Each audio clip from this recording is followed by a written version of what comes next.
right, welcome back to Long Island's #1 pro wrestling broadcast, Monte The Pharaoh, where we have a special edition Saturday show straight out of the big event. On the couch are one of the greatest tag teams of all time, if not the greatest tag team of all time, the Nasty Boys. Thank you for joining us. Well, thank you. That's Is it I tell the fucking audience, watch out for that girl. I just had a with her. I got titled the Nasty Girl. Some wine. She is the official Nasty Girl. She was showing me some of her, what is that, Instagram stuff and everything. Pretty fucking nasty.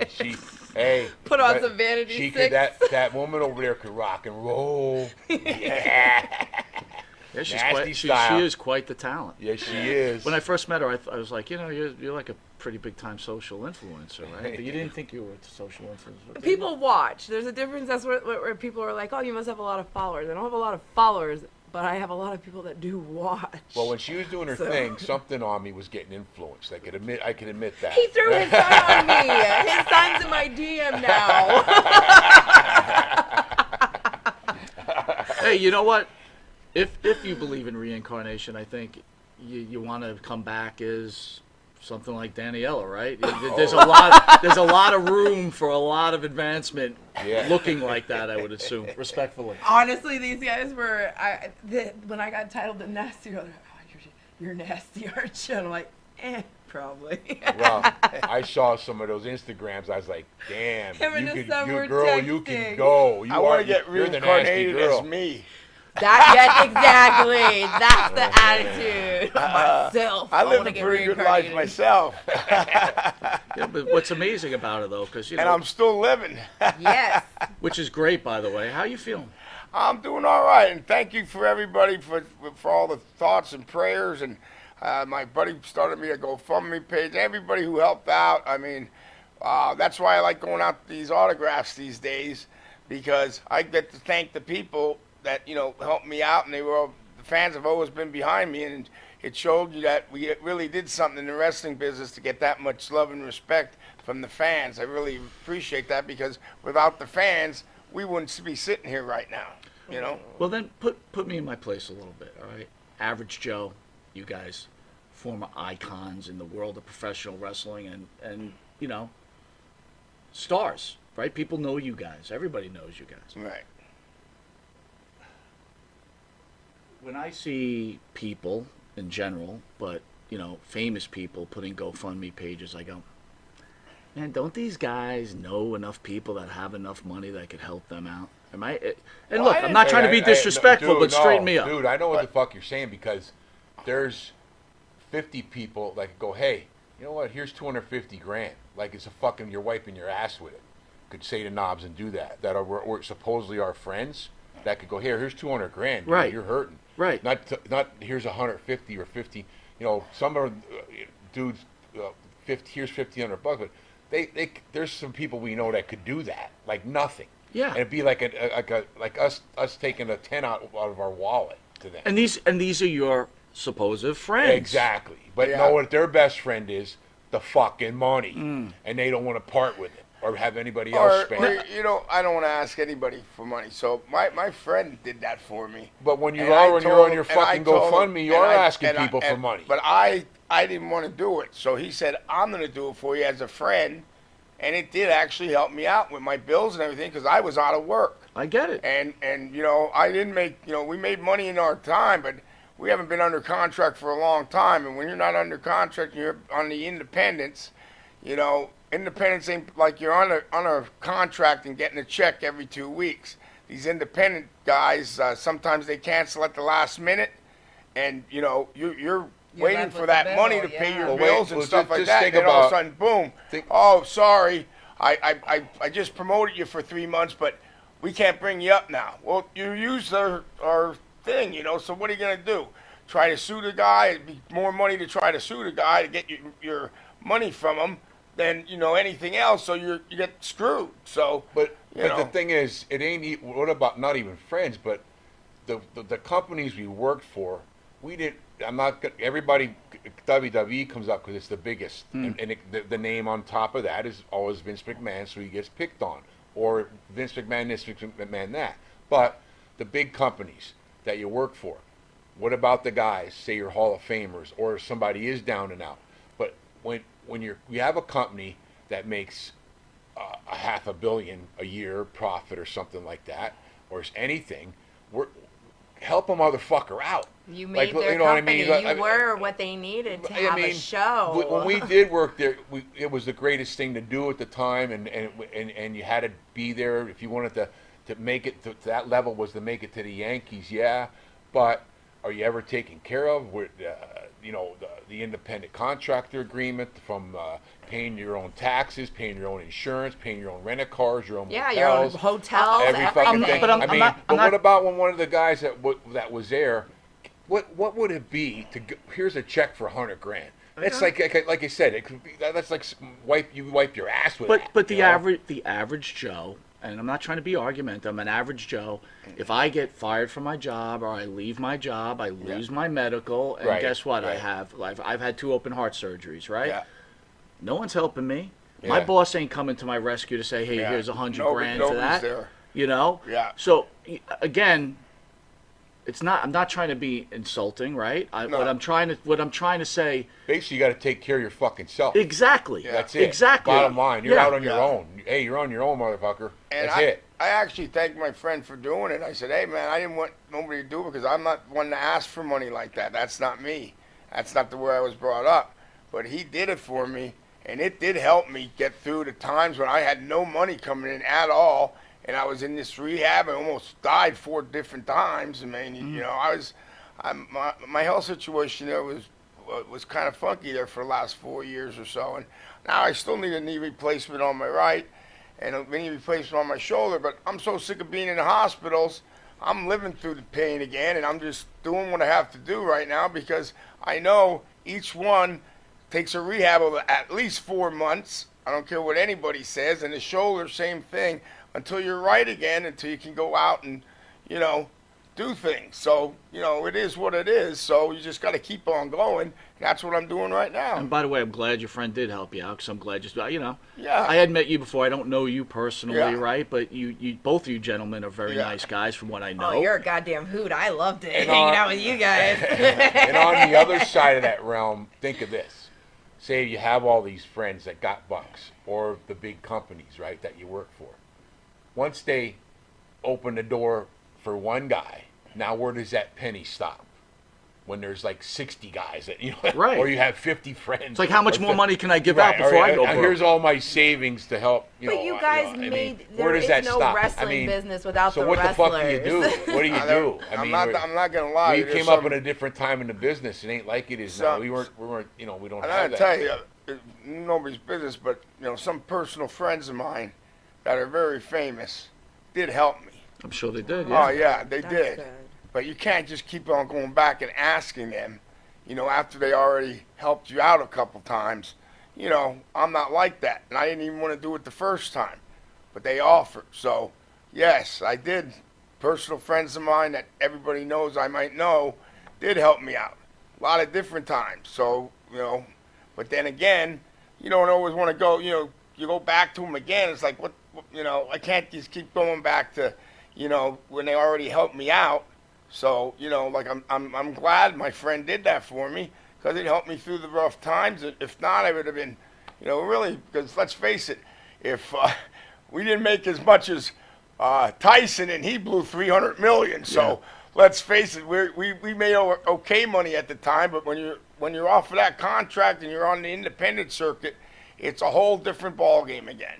Well, you got to give yourself kudos too that you were such a good friend to someone that they actually were like, yeah, I want to see you live. I'm gonna do everything I got yeah. to help you out. Yes. I mean, just to have a friend like that is Yeah. pretty important, right? And no shame with asking for help, especially when it comes down to your health. Well, That's- you have that's- Ric that's a Flair different come over story. and see you when you're in your rehab bed, and he said he's going to put you on with somebody. And I didn't know if it was going to be Hulkster, one of his, he sort of has so many celebrity friends. And when he turned it around, it was a naked girl telling me,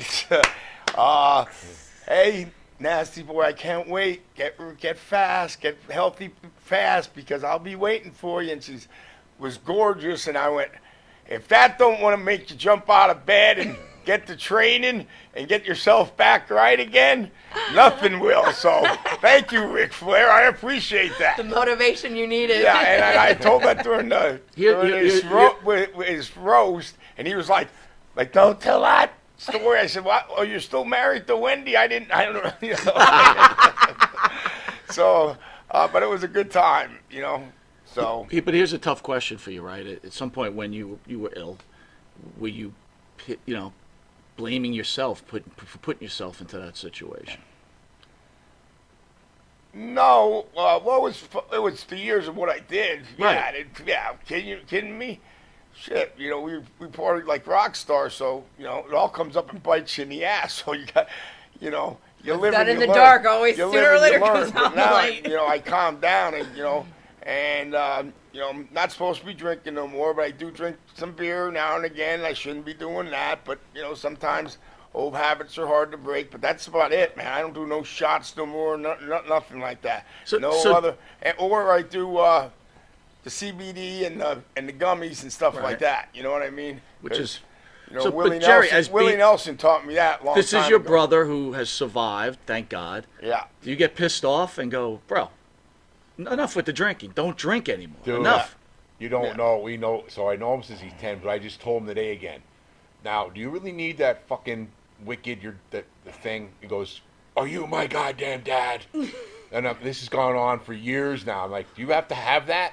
You're not supposed to be drinking. He's like, I'm a fucking nursemaid or Mother Goose or something. He screams at me. Just because he's not drinking no more because he made an ass out of himself. So, Well, you know, now he stopped drinking. Everybody's got their limit, but in mine, you know, I was tired of acting the fool, and I was tired of waking up being hungover for the last 40 years and said, fuck it, and haven't drank a drop for 2 years. But nobody says he didn't stop acting like a fool, though. I was saying, he was drinking Diet Coke, and he was still acting a fool, and I loved it. Right. But he was on his deathbed, and the doctor said, you drink, you die, because it's his liver. Right. So, but he don't stop. He goes back and drinks. So that's I on was him. good there for 7 months, so I'm drinking a little bit now, but I watch myself. I monitor myself. I know if I'm doing wrong, you know, so I just watch myself. That's all you got to do, man. You know, He watches himself as he's going like this. I mean, yeah. I mean, you do understand what a treasure you are to the wrestling community, right? Yeah, I Right? do. So aren't you like kind of disrespecting the fans a little bit, right? Because they love you, right? Ooh, you No, not at disrespectful all. fat ass. Not at all. Yes, you know, you are. Sometimes you got to just do You're your thing. disrespectful because you're drinking like a Rick. pig. You know, look at Rick. I gave him like a 5% chance to live. Yeah. You know, when he's back drinking some beers again and stuff like that. I don't know how. Listen, I was at me and him were at the last match. I thought Rick was going to go down 1 or 2 times in there. I swear to God, I thought his life is over. Right. And I cannot believe the man, the way he's rolling right now, is still walking on the face of the earth. He's the nature boy. He's still limousine driving, Learjet flying, and drinking like a motherfucker. I can't believe it. After all this stuff, and that motherfucker keeps going. I don't know how he loves he's doing the fans. He's out there doing his thing for the fans. I don't know how. I swear to myself for the fans. I'm amazed that he's. How is he? Is he like a? Did they transport him from another planet or something? I don't fucking know. He's a Terminator. He's a Terminator. He's the nature boy, man. He's a nature-nator. But that's what happens. He lives in Tampa, so it's hard. It's he's hard to not everywhere. be tempted. When you hear all of a sudden you're somewhere and you hear woo, I go, oh fuck, I'm getting the fuck out of here. Here he comes. We had crazy times with that motherfucker, and the goddamn, I'll tell you what, he risked his life, and if he made $5 million, the nature boy was spending $8 million, and the life he lived was for everyone underneath him made look better in the wrestling business, because everybody that saw him up there on that stage, what he was talking about, the way he was living and the way he portrayed himself, and really does portray himself all over the country and world, in the bars and with the women, it's the truth. That's the nature boy, and that reflects on the rest of us. You know what I mean? That brings everybody up in that star, that limelight. So he gave his life for the business. As Rick's 70th birthday, he gets drunk with Jeff Hardy at the time. This was 4 years ago. That's So when I was they- on the they- whi- they I was on come- the whiskey. They come up to me On the and they bourbon. said, "We got this great angle. The Hardy Boys against the Nasty was never done. They're gonna take it to Vince." And I looked at Si. I go, "And who's wrestling for me?" He goes, "You are." I said, "I can't even fucking walk. How the fuck am I gonna get in the ring and wrestle the Hardys? I ain't going back in the Listen, ring if I can't wrestle." Ric Flair's right? birthday party, me, Fit Finley, and Jeff Hardy are going like this, looking and staring at the wall. It was a wall of the best bourbons in the world, and we drank every fucking one of them. Good God. We were so proud. Me and Jeff Hardy played up this big angle up where the Nasty Boys are going to come, but we forgot Knobs couldn't wrestle. I'm on a cane. I'm going, "What the hell are you talking about? Get me back in the We ring." left Hey. one minor detail out. I got kicked out of Rick's party, and a couple months later, I saw my buddy Jeff with the highway patrol in Florida. Go, uh-oh, they got my. There goes Jeff. they got. We both went down. Wait, but you just went over though. You got kicked out of Ric Flair's party. No, Rick goes. Oh, okay. Oh, I was singing women around that are millionaires' wives and dancing and acting up, and Rick really couldn't do his deal because it was like a show. Well, There were so many stars I and people sat in with there. him and I asked him about, "Hey Rick, how is the match we had between you, Ricky Steamboat, and Sting against me, Sag, and Root? Did you like that match?" And he goes, "Brian, Jerry is kicked out of my party." No, he said, Jerry's banished from the bar. No, he's kicked out of the party. So I know he was drunk, so I had to make sure I got him downstairs, out of the place the party was at. And what does he do right when he gets out? He pisses right there outside the thing on the Dude, lawn. we got fucked up. And I then, go, hey. then I said to him, "That's why Rick just kicked you out of the party." He goes, "What, Rick? Hey, I'll go up there." And I had my partner, my student, he's a big guy, he played football from Muhlenberg, and he's a lawyer. We grabbed him and got him in the car to take him back to the hotel. You know what I mean? Because I didn't need him causing a scene. He already was causing a scene up there before, whipping the people around So like they were I like go, he was in the wrestling how the ring. fuck does somebody get kicked out of Flair's party when this guy? I go, Rick. I saw him a month or so after that. How do you say I'm banished from the bar when you were naked in every bar across the world we were ever in? Naked, running your birthday suit with the belt on off the elevator or your robe, throwing your shoes across, your clothes off, having the dick out in the bar. How am I out of the party? I mean, how do I get kicked out? Yeah, how the hell so does that happen? Here, Flair comes to Hulkster's party. So now he's got my son and Haku and us were in a corner at Hulk Hogan's birthday party, and the Nature Boys buying my son.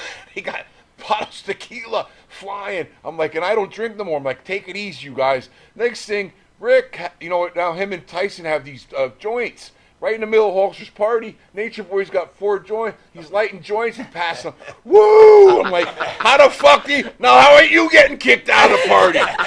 I'm like, how do you get away with it? But I'm not kicked out of your party for dancing with the rich women. What the fuck happened? There's only one Nasty Boys. There's only one Nature Boy, Are Ric you Flair. kidding? There's only one Hulk Hogan, too. How was that birthday party? It seemed like a little bit emotional. It seemed like really, Yeah, well, it was really fucking nice. amazing. It was amazing, and I Nick and Sky and also his accountant got a hold of me when I was in Nova Scotia, and they said, "Hey, can you help us?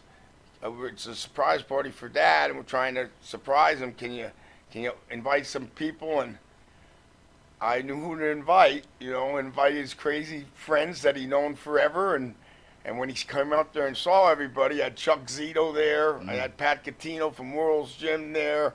I invited Brian Blair, Steve, all the guys that, grew up in the business with him. And when he saw that, he broke down. He was crying. He was emotional. Yeah. When he So- walked in, he so- was like, That made me feel good because I know I got the right people, to come. You know what I mean? Nasty boys are nice boys. Yeah. Well, that's one of my good best friends right there, and he is a real good guy. Nobody knows what he does for charities. He don't tell nobody. Right. He does it on his own, and he don't have to brag about it or anything. Doesn't But he care about does the a lot glory, for a just lot cares of about the people, thing. and nobody even knows that. But what a good guy! No, And I'm saying- just like Rick. Rick's a great guy too. He's a great guy. He's a great guy to be around, and he's always shows you a good time. He'll have it's almost like being with Willie. When you get off Willie's bus, you have a smile on your face. That's Willie Nelson. He's a good friend of mine. So that was my birthday present to Hulk. I gave him a video, and the video was Willie Nelson singing him happy birthday, and then afterwards he goes, Hulk Hogan, the big 7-0. That ain't shit, because he just turned 90. Yeah, right. And Willie goes, you pussy. That's funny. So what I liked about it was Hulk Hogan says me shit, because wait till you get 70, because I complain about being 60, how beat up I am, and you know his back is just, you know, from all the operations and stuff like that. You know, it's not good. But all of us, like you know, Hacksaw's been through his things.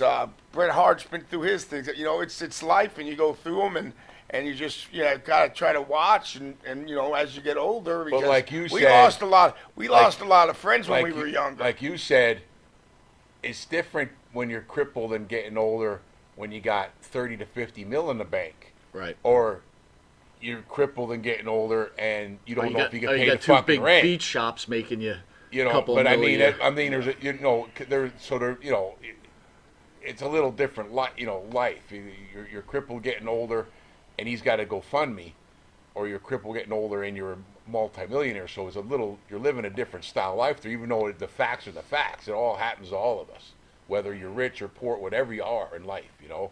But everybody, you know, that's been in the ring, and you know, that's been in longer than I would say 6-7 years, everybody's hurting, man. All of my buddies, you know, nobody says nothing and complains, because we were brought up that way. That's the old school way. You don't ever talk about your health. I never hear Hulk complain one time. I never hear Rick complain one time. Well, And I would ask both of you then, like, okay, start over life. Would you just do the same thing again? hell yeah, you kidding Exactly. me? So why You know? complain, So right? there you go. You know, we wouldn't be the nasty boys if, you know, we weren't the nasty But boys. you both claim to be Hogan's friend, right? Yeah. Why aren't you stopping him from getting married another time? Like, just I ain't just saying date nothing. somebody. I'm glad he got and, married. like, be good. He's 70. He can do what he wants.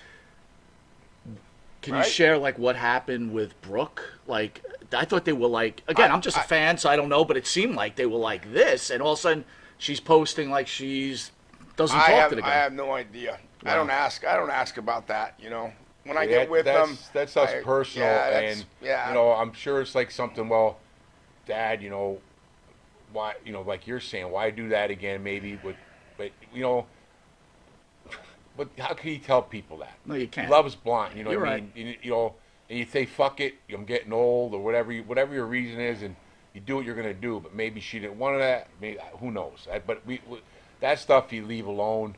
It's none of our business, or you don't bring up. Unless somebody comes to say it to you, like a friend, or talk about it, you talk about it. And she's very nice. She's a really nice lady. I mean, I met her so many times, and she's always real respectful to me, so... You know, and Nick's there, you know, so Nick does the DJ for the Monday night karaoke. Cool. So, yeah, man. So Hulk, you know, whatever he wants to do, he's 70. He can do what he wants to do. You know, that's the secret of, you know. We had a good party Hulk threw for knobs at his bar in Clearwater. His knobs, we turned 60 this year. Yeah. So Hulk had a party for knobs at the bar. And Hulk came. Yeah. We all came down there, all the guys, and had a blast. Yeah. And you know, it was just a fun, great time. What you're talking about, the beat, not the where they sell the stuff. No, he the has other a bar place, yeah. It's a pretty cool bar. His son Nick's they do karaoke night. Jimmy Hart's always there. But just friends, you're friends, and you know, they're It is a true nice friends, little and small they're area. friends. Yeah, for you a live long by there, time. right? I do. live by I've been there. at least once or twice. Yeah, I know so, Nick. I've worked You know, with it's Nick good before. to have Yeah. good friends that you can talk to and That's stuff like that. So, and that's one thing. Me and Sally's got a lot of them, and most of them are some of the greatest in the world. You know, you're talking about Bret Hart. You know, I mean, even Hacksaw. I mean, all these guys are very good friends of ours, and we're still very good friends, and we still talk. And Jimmy Hart is the hardest working man in show business and the greatest manager ever. He's 79. He works harder than anyone. 79. He looks like he's 40. And he works almost every day. He's out doing something. He's out doing some kind of gig what somewhere. he was saying before is You your know? worry, not how we're older now. When we were younger, we lost a lot of our friends Yeah. when our friends were in their 40s. You know what I'm saying? And they passed away. Now, a lot of our friends are in their that are older generation than us are in their 70s, and you're like, wow, you know, and you see different changes in them from time to time. You see them on the road, and you worry because anything could happen now. You know, I would call. anything could. I would call every month at least once. You know, I call the Iron Sheik every month. You know, and then this year he called me for Christmas. Knobs Bubba, you know, da da da. And that one hurt when he passed because I talked to him not too long ago, like 3 weeks before that, and then, you know, that ended up that, you know, Well, he passed. I was asking Magnum that, right? Because I was like, you know, you got your regular life, you got your family, and that's tough enough as it is, right? We all go through our trials and Right. tribulations, but then you have this other internal family, and it's got to be rough Well, watching your partners we like were on that. the road with most of these guys more than we were with our family for Yeah. 30 years. So, I mean, when you're on the road 300 days a year, you're on you're on the road with them guys more than you're home with your family. You know, so, you know, it's a crazy lifestyle, but you know, we loved it, and everybody else that's in it loved it too. You know, you love pro wrestling, and that's the bottom line. We got a fan question, right? That's part of the rules here. Yeah. I want to ask it. It says, "Hey, nasty boys. My mom's ex-boyfriend was your lawyer when you were beat up in Purina. It's Dale Thomas. Mom has a pic with Jerry on the wall. Did you guys win money?" A what and pure what? When Knobs got stabbed?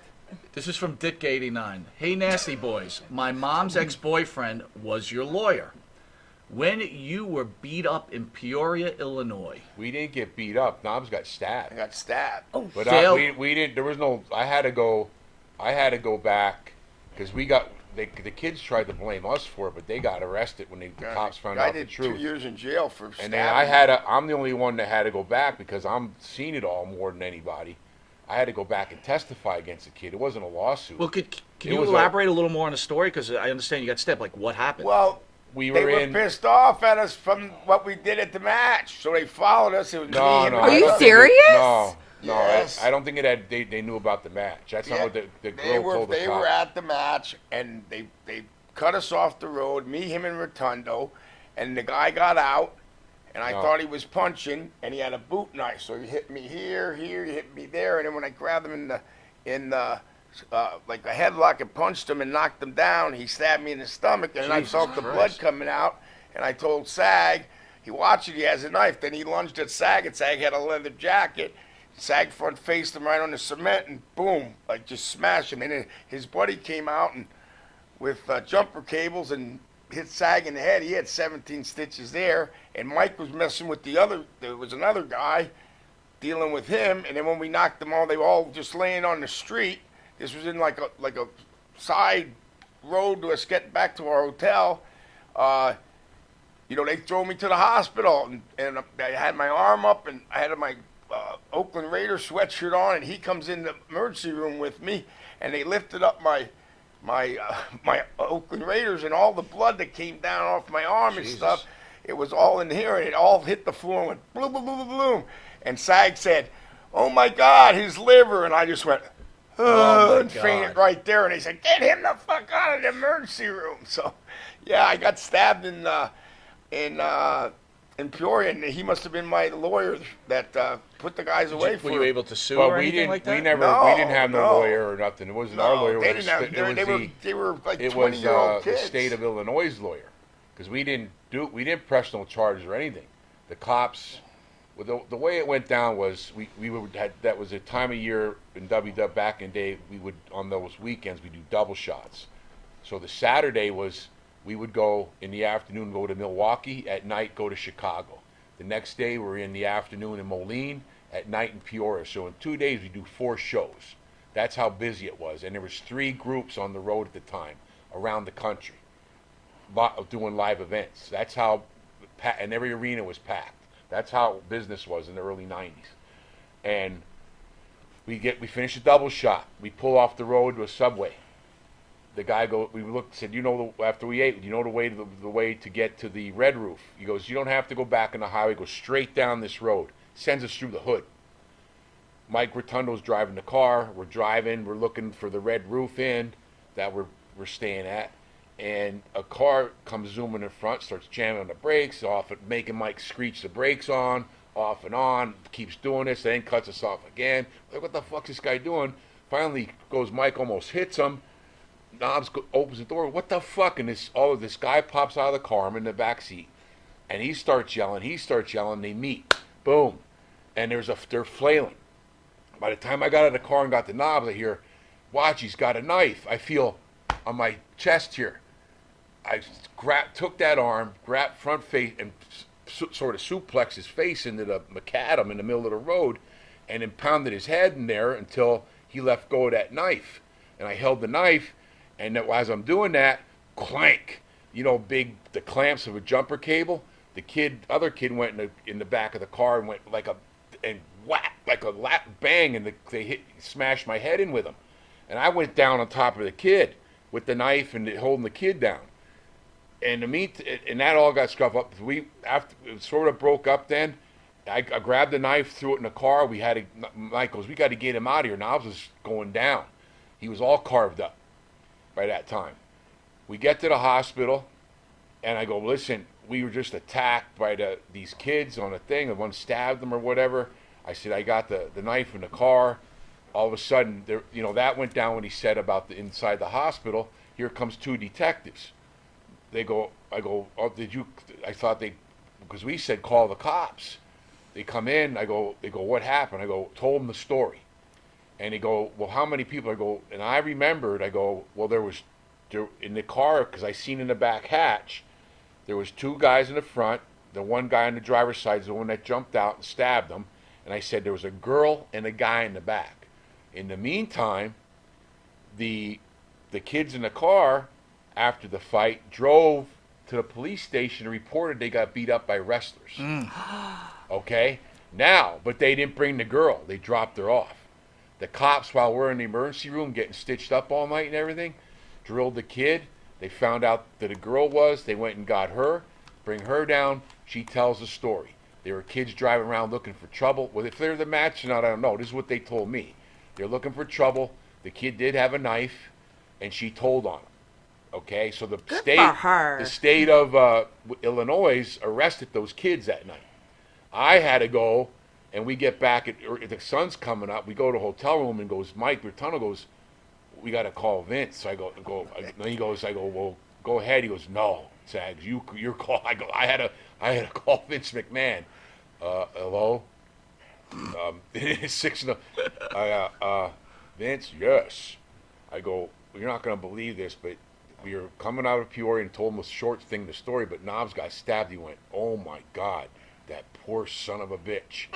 He went, and I went, yeah. And now Vince, knowing us, is thinking, and everybody else. What did you guys do? The Nasty Boys did this. Just like if that girl wouldn't have told, we would have went to jail. No, you know what I mean? But did you say the kids only got 2 years? I don't know what they got, but I had to go. Only one guy. The guy that stabbed me got 2 years. But that's like first-degree attempted murder, right?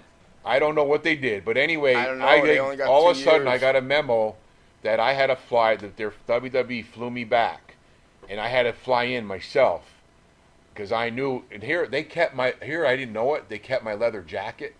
The kid stabbed me in the shoulder, but the leather stopped the knife, and it cut and stopped right here at the zipper. Wow. Stopped. You are lucky it didn't hit your... If I'd had a sweatshirt on like this, he would have slit my throat.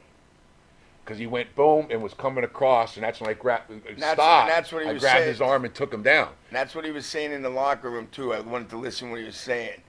He was saying, and right when the guy had a knife and was gonna stab it in Knobs' back, I came and saved him and saved the day. And I had to come in the locker room and say, you're full of shit. and the kids were at they weren't kids, they were like 20-year-olds, but they were at the show. And we must have pissed them off because at the time we would get some major heat. Yeah, I don't know if they were at the show or not, but I had to go back and testify. I said all they did was ask me a few things. Can you? And I look and I go, I said that's him right there. I knew it. The kid was looking right at me. I knew it. And I said, okay, that's it. And I left. Never heard another thing. Yeah. So I never had no lawyer. I went back twice. It was a state of The prosecutor. Whoever, if you get arrested, so we're in Long Island, you get arrested here, you ain't there. It's not somebody's lawyer. It's prosecution. The police department and prosecutor's department that get you. But Well, that's how that happened. It was. That wasn't in '89. They had either. That was in '90 or '91. They cut his tricep out. They cut his thing. They had to fly in a neurosurgeon. They cut his nerves in his arm. And if he wouldn't have had the fatty, the little bit of, he wasn't like that now. If you didn't have that cushion to But protect if he you, would have nice cushion. They missed his liver by, he said, like 3/4 of an inch.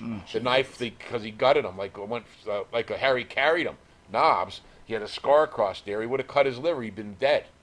You know what I mean? I have a fan question. It wants to know. That's the truth, the honest truth. If the Iron Sheik did a 12-inch line with Jerry, this is a fan's question. No, that's not true. They were bigger than that.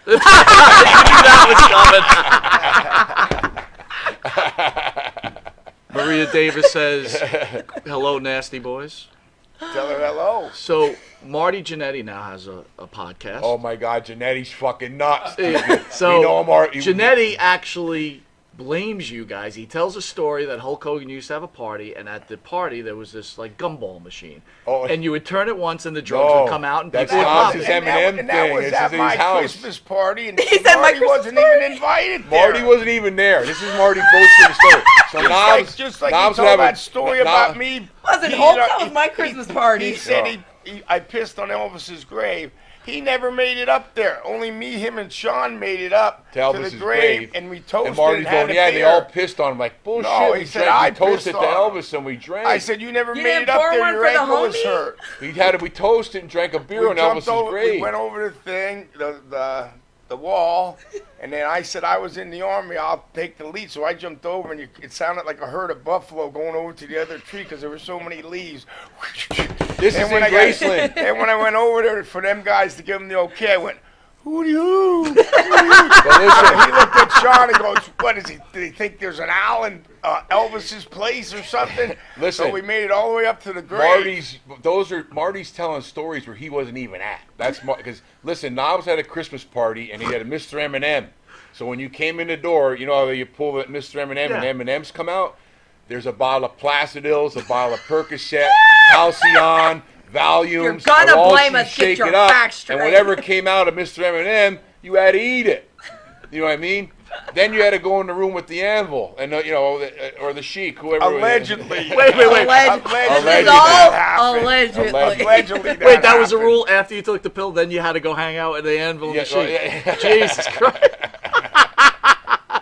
But somehow Marty was at that party. I don't think he was ever. No, he wasn't ever at I that could only party. imagine if I got to party back with you we- guys. We had the Christmas parties. It was usually the gangs from Tampa. It was Davy Boy and his wife, Anvil and Ellie. So we had Diane Hart, Ellie Hart, Davy Boy, Jim. We had Hulkster come over, Mike Rotundo and his wife. The shit was on. It was a Steve good Kern, party. Tampa is Steve the Kern and devil's his playground. wife. All the guys Telling from you. Florida. So Florida, the guys it's from always Florida would come Florida. over, and we all would have a good time there, and everybody knows because they could be themselves, and private Christmas party for the boys, and we used to have fun. M&M man had more pills in it than fucking Walgreens. Hey, allegedly, he's You put it lying. down. Jesus And whatever, you didn't know what Christmas. came out. Too bad it wasn't Skittles and just tasted Well, the when we rainbow. were growing up in the business, Kurt Hennig would make us have a double shot of Jack. He'd take us out and test us. And then you look, and here comes a double shot of Jack Daniels. You look in the glass, and the double shot, and I go, "What's that?" He goes, "Rainbow Stew." There's 3 pills, a Halcyon, a Percocet, and a Valium floating in there. What? You had to take this double shot of Jack Daniels and gargle it with the pills. You know how terrible that is in your throat? And he tortures us like that. Keep gargling it. It's bubbling out of your mouth. Kids do not And do then this all the at pills, home. next thing you fucking wake up in a snowdrift somewhere. And then 7 hours later. Hey. Like, what the fuck happened? Allegedly. Allegedly. Okay. Oh, We got you. we got you. Yes. Allegedly.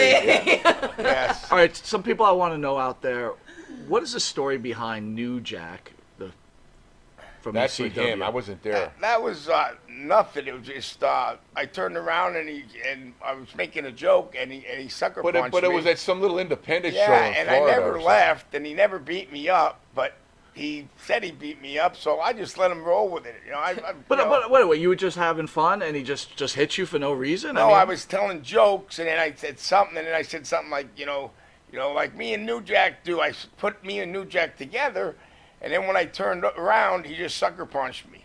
And he didn't even knock me down. So then I went tackling, and then everybody pulled me off, and then he was there, got a couple shots in, but then I stayed at the bar. I never left. So then afterwards, he tried to make a big thing out of it, and I didn't bite because, I'm through all that. I know all the You can have this deals, one, I'm and good. I'm at this level right Yeah, I'm now. done with So that, yeah. you know what I mean. And it did my thing. So I just blew it off, and it went away after he did his yelling and did his rants. It was gone in a week. So and I learned that from the best. Hey, why give the guy any props to make a fight about it when there was nothing? Right. It was nothing. I didn't have no swollen eyes or anything. And I did come back in the locker room You and hit like a said, little bitch. "Hey, I three never- we days, never- 3 days a week. we I'm never knew over that here guy to the too street good. over." I didn't know him I at said, all. "I have a camp. I'm there from 6 to 10 every night." I said, "Try that shit when I'm sober." I was drinking Jaeger since 10 in the morning, and he cold cocked me about 12 at night. So you couldn't know I was in the fucking I've hit right my bed mood. harder, bro. Yeah, I didn't feel anything. on a more serious note, Yeah. about a year ago, Kevin Nash lost his son. I'm sure you guys are friends with Kevin. Did you guys reach out to him? I mean, Actually, you just said that because I haven't seen Kevin, and I know everybody knows the story. Scott Hall was one of our best friends in AWA, but I know everybody knows we broke into business together with Sean and Marty, Kurt, Scott Hall. But everybody knows the story about what went on with me and Scott. And it really upset me when that happened to Scott because we, at one point in our lives, we were real close friends in the business, very close. It was like me, Knob, Sean, Marty, Kurt Henning, and the young guys in AWA, and they weaned us. Scott Hall is one of them. So for today, just today, I haven't seen Kevin in this whole time, in a long time. And I see him walking at the big event. I go, I got to go say something about not only Scott, but Kevin's son. And respect we have for each other, even though what happened years ago. And I said, Kevin, I just want to tell you, I really feel bad. I haven't seen you. I'm still upset about it too, about what happened to Scott. And I go, at one time in our lives, believe it or not, we were really best friends. He lived with us. We brought him to Florida. He lived with us twice, Scott. We all the stuff and thing, but what happened to WCW, but I didn't go into any of that. I just said, and I just want to tell you how sorry I am what happened to Scott. And then I said, besides Scott, I got 4 kids. And I go, I just want to tell you, I don't know how you do it, but I want to say God bless you, because I want to give you my condolences about your son. I say I never got to know him, but I know as a father, and I could see that Kevin is a changed person because of all this. He goes, I know. He sort of said, me and my wife were talking like he saved up all his life to give all this money to his son, and he's like, what do I do now? Why is there a reason to wake? I could tell it affected him deeply about Scott and his son. He goes, what's the reason for me to wake up? I was like, trying to be then positive, because this is probably what's going through his mind at this point in time in his life. So I could see he's maybe struggling a little bit. But and it happens you asked that question because I just saw him the first time since all it happened today. And, we didn't have too good of a thing between us for years because of the incident with Scott Hall years ago. It went down and all that kind of stuff. But that's always pushed away long ago because of, when Scott died, I just wanted to let him know it affected me, not as much as him, because we were friends with Scott earlier on in the career and life. He was Scott's very best friend later on in them guys. Yeah, so Shawn Michaels and all that's that how was very it- close yeah. to us, Yeah. So, but I saw him at WrestleCon and he couldn't make it, so I told him I had to talk with him at WrestleCon, and I said, hey man, I'm so deeply sorry, and my condolences go. There's no words I can say you know, you lost your son, and I am so sorry. And this, and he goes, I know, not, don't worry, you know. And then after that night is when Butch came in and asked me. That's the first shot I had in a long time.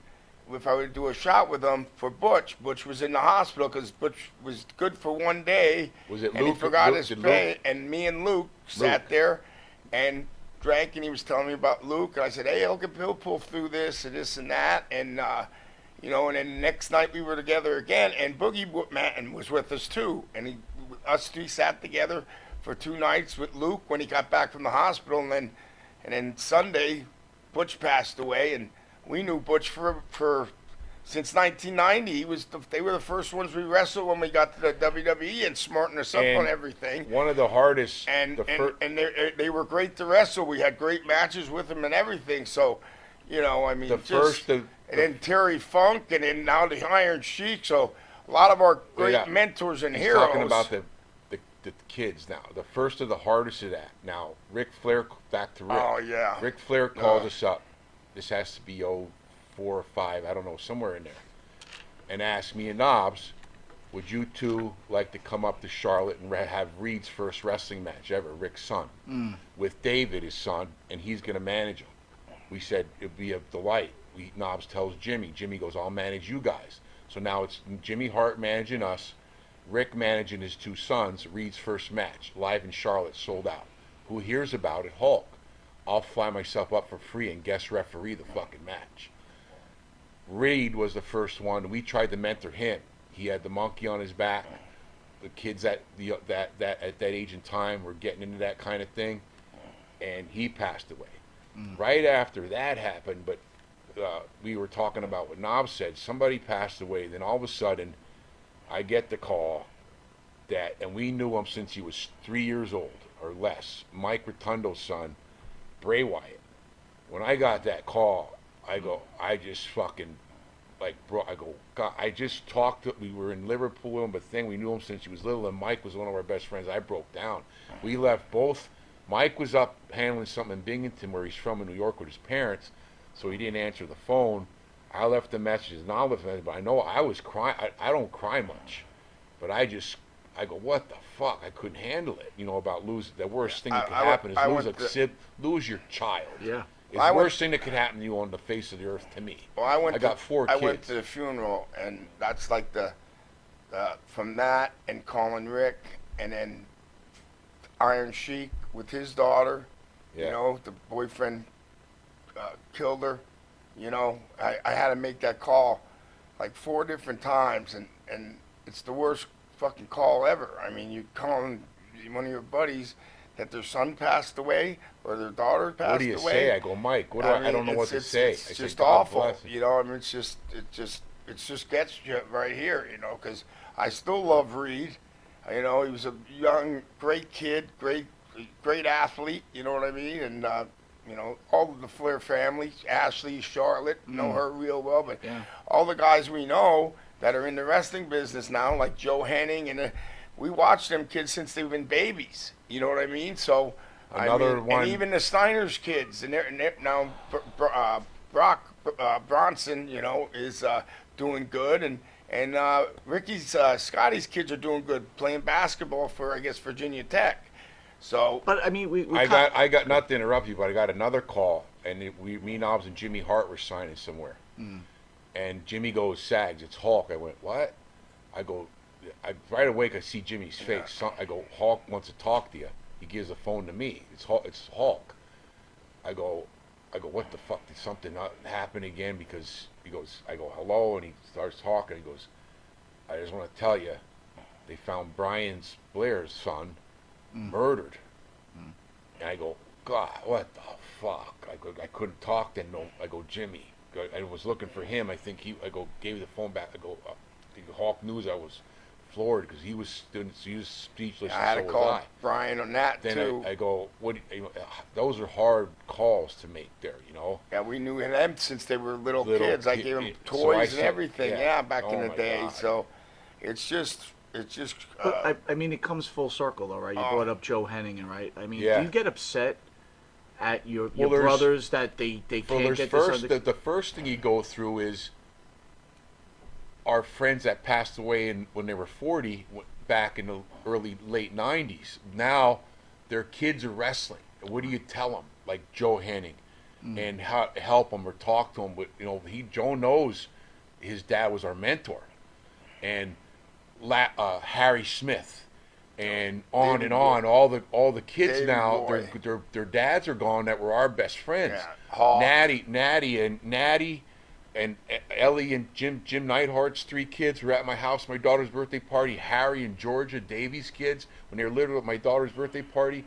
Then when now their dads are gone, that's a whole. Now you have to talk Yeah. to the kids. It's like I want to start burst out in tears. I cried. It's a whole other deal. I cried. But the opposite is the realm we found out later is, oh my God, one of our friends' children, like you brought it up first about Kevin, that's worse than anything. Yeah. But losing your dad young, it compares to a father losing his son. or daughter. I was in WCW when we found out about Owen, and me and Chris Benoit called Stu. And I talked to Stu, and I was crying to Stu on the phone, and that was another hard one, and so was he, even though the situation that happened later with Chris, but the way we know Chris, he was always such a nice guy, so I don't know what happened there either.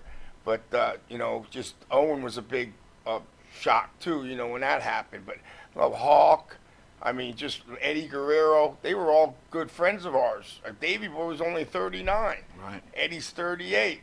Rick Rude was only 40. Hawk. Kurt was 44 and Hawk was 45. But that's what I'm trying to say. Boss man. Yeah. Don't you get mad at some of these guys that they're your friends, they couldn't get over what was like, especially like Henning, for example. Well, It's the like, thing I is, think dude, that was you're an saying accident. get over. Okay, there's no you don't know until you're there. It's not get over. It's just you just don't know what time or thing, how much is too much, and will I not wake up? Right. What is too much? How the fuck are we still here? Right. I ask myself that sometimes. All our friends, they were in better shape, different things. How the fuck are me and him still sitting here? But Are you kidding me? We were there with them. Right. All those Going guys. to, I was up for 4 days with Hawk at a time. We're not innocent here. But going to Wyatt's, Wyndham's funeral, because Mike was such a good friend of ours, and then seeing all the guys and that brought back everything from the past for me, and that was hard. It took me a week or two to get over it. It really screwed me up here a little bit because it brought back everything, all my buddies and all this and all that, and It the got it for a while. lifestyle I couldn't go to no more funerals. Wow. It was so I wanted to shoot myself or something. I go, what's going on here? I couldn't go to see no more of my buddies getting a casket. And then yet a son. What I mean, of one of my friends. That's just, what the fuck? That's really, come on. Yeah. So mentioning Kevin, that's like, and I could just see it in his eyes and the way he was. I could tell the double shot of Scott, his best friend in life, and his son. He's gonna have a couple hurdles here to go through. Jerry, I hope he gets the support he needs. I know he's tight with Sean and Paul. Right. And X-Pac. Six, they were a whole gang together. I hope they are there and call him every fucking day and stuff, because I could tell that something could happen. It seemed to me like something could happen any time. Like he was ready to. I don't know. It was just weird. I can't explain it. I say prayers for him. Kevin's a good guy. He's always been a good guy, and it's crazy. But even people that take care of themselves die at 27, or you see some of this stuff happening, and that guy from The Biggest Loser, he was in the best shape, and he almost died of a heart attack, and he was one of the trainers there. So, I always say that the big man knows up above when it's time. I'm Catholic, so it is what it is. But it's heartbreaking. And I don't really even like talking about it, but they are our friends, and for our friends' sons, that really hurts, especially if we've known them since they were little babies. I mean, that's just heartbreaking. It is. It's just, I don't even like talking about it, but thanks for bringing it up, though. Well, thank you for sharing. Because we love all of our buddies and all of their kids, and I try to watch, when they're on, I try to watch their matches and everything like that. You know what I mean? So I even told the Bellas today, how proud I am of them, because we saw them when they left the first time WWE. They were going out to Hollywood. We were in camp with them, and we had a little talk. And then when they were doing camp, we were with them down there, and we always gave them advice and this and that. And they came up and gave us a big hug today. And Great. I said, "I'm proud of you guys. You're really kicking it and doing the right thing." And and I was really proud of them, because we known them since they got in the business and tried to make it. You know what I mean? So, and Johnny Laurinaitis is married to their mom, and he's been. That whole Laurinaitis family has been a true family to us, and Mark and Johnny are the only ones that are, living anymore, because the dad passed just a couple of years ago, and we were there at their mom's funeral, but we were at Johnny's wedding, his first wedding, and everything. So we know the Laurinaitis is really good, Animal and the whole family. We're really good friends of ours, so. It's like it says. It's a big fraternity, a big family. The pro wrestling, just like football is, just like baseball is. You got your. Well, I'll tell you what didn't help. Stuff. Him and his fucking Mr. M&M parties. Sent a bunch of our buddies over the cliff. He's to blame. What's wrong with peanut M&Ms Nothing. and regular M&Ms? Nothing. There's nothing wrong with them in that thing. Well, you guys have had M&Ms. you guys have had a long day. I want to thank you again. You guys are fantastic. Obviously you indoctrinated the new nasty girl. Hell into the yeah, nasty girl. buddy. There she is, baby. So she's gonna hit you with I told you Pharaoh moved to Florida. He found a new love in his life. So things are good for What are you Pharaoh. talking about? When I get back to Florida, he's pawning his son off on me. No, fuck the son. I'm coming your way, baby.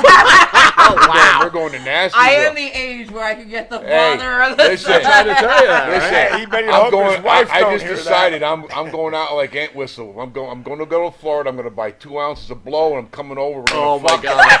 So my heart blows up, and I'm going out. I'll be reading that on going TV. out on With a top. smile I'm going on out my on top. face and a That is blonde great. on top of me. That is Monty, great. hey, Yeah. I hope his wife don't hear that right now. Hey, Run That's over like great. like you my can- wife ran me over. So then you Then can I got go. You can go on the kids. radio show. I killed that fucking nasty boy. Yes, I did. That motherfucker couldn't handle me. He blew his fucking heart Hey, out. thanks for having us on. It's always a delight to come on your show, man. Appreciate it, really man. is, and thanks for having us on. Appreciate it, and thank you, fans, for tuning in, because without you guys, like I said, we wouldn't be here. And thanks for all the support from all the bullshit I've been through lately. And you're always there by my side, and you always tell me some great stuff. I mean, all the time, all the fans that come up always say, they're glad to see me looking better and all that stuff, and it means a lot. Comes right from here. Thank you very much. Well, we want to thank everybody out there for joining us. Right after this, I you've got you, nasty girl. Yeah, buddy. you got the Orient Express in. Danielle, you want to send us out? Yeah, you want me to do my question really quick? Sure. I want to know, I'm kind of wondering, what's the song that you hear that makes you want to do the nasty? I thought you were going, what's it like in Nastyville? Well, we got to go back to our old Janet Jackson. Played Nasty Boys. Nasty. Ooh, Nasty Boy. nasty. He's Ain't got no a lot. thing. He's got a lot of made-up songs, but you don't really want to hear them. I did a little songwriting in my day. Oh my I word! love it. I But love Nasty it. Boy. Can't Ain't knock, they the ding, ding, you can't knock ding, the Janet. You ding, can't knock her. ding, She ding, gets you in the ding, ding. mood. Oh, he's got Hey, some. He I got some seen wild your, songs. I seen your Instagram shaking that thing. Now, hey, I'll be like a freight train coming after that ass. I can't wait. I love it. You guys are Singing the awesome. song. You've been amazing. All right, you guys. Thank you for having us on. Thank you guys for having us. Appreciate it. Stay nasty. Always.